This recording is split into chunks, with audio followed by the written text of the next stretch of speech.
जानू हम धोखेबाज नइखी धोखेबाज जमाना जानू हम धोखेबाज नइखी धोखेबाज जमाना डीजे कुंदन राज सीधी मिक्स अंशिका स्टूडियो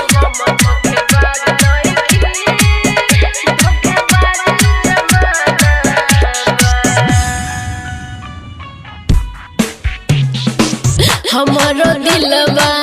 मिलल चाहे बाकी बा मजबूरी हो बोला तहरा का मिल गइल निया के धागा टूरी हो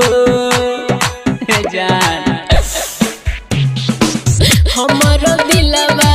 मिलल चाहे बाकी बा मजबूरी हो बोला तहरा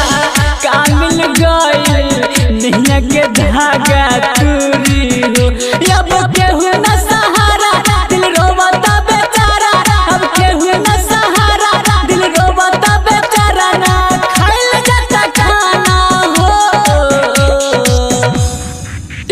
जानू हम धोखेबाज नइखी धोखेबाज जमाना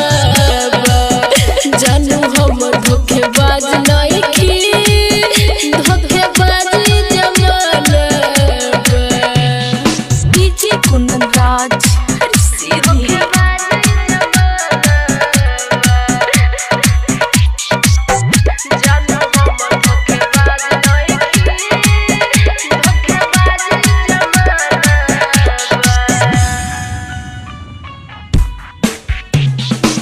प्यार पवित्र देखे न पावल लोगवा पीछे लग गइल खिले न पावल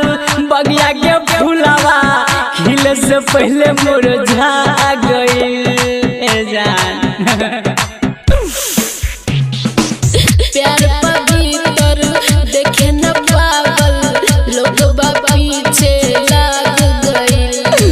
खिले न पावल बगिया के फूलवा खिले से पहले मुरझा